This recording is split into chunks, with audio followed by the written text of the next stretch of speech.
Hello all welcome to Arbaaz textiles.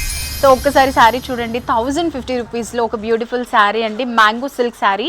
So sari మొత్తం కూడా చాలా బ్యూటిఫుల్ లుక్ అండి, మంచి కలర్ కాంబినేషన్, మిర్చి రెడ్ అండ్ లెమన్ ఎల్లో అన్నమాట, చాలా మంచి లుక్.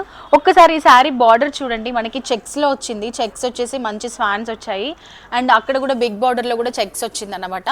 ఇందులో ఇది స్పెషల్ అన్నమాట బార్డర్. అండ్ శారీ మొత్తం కూడా మిర్చి రెడ్లో మధ్య మధ్యలో మనకి గోల్డెన్ ప్రింట్ వచ్చింది. అండ్ ఇది చూసినట్లయితే పళ్ళు కూడా మనకి వీవింగ్లో వచ్చింది అన్నమాట, చాలా బాగుంటుంది. అండ్ బ్లౌజ్ చూసేద్దాం, బ్లౌజ్ కూడా కాంట్రాస్ట్ బ్లౌజ్ వచ్చేసింది, మంచి బూటీస్, సిల్వర్ బూటీస్లో. సో ప్రైస్ వచ్చేసి 1050, చాలా అంటే చాలా మంచి ప్రైస్, మంచి శారీ, మ్యాంగో సిల్క్ అన్నమాట, కంఫర్టబుల్గా ఉంది ఫ్యాబ్రిక్ కూడా. సో ఇందులో కలర్స్ కూడా చూసేసేయండి, ఇందులో ఇంకా 3 కలర్స్ ఉన్నాయి, మంచి డార్క్ కలర్స్ అండి, బాగా ట్రెడిషనల్ లుక్ ఇచ్చే కలర్స్ అన్నమాట. మరి ఇంకెందుకు ఆలస్యం, ఇందులో ఇంకా చాలా వెరైటీస్, చాలా మోడల్స్ ఆఫ్ శారీస్ ఉన్నాయి. సో అవన్నీ చూడాలంటే మీరు డైరెక్ట్గా అర్బాజ్ టెక్స్టైల్ని విజిట్ చేయాల్సిందే.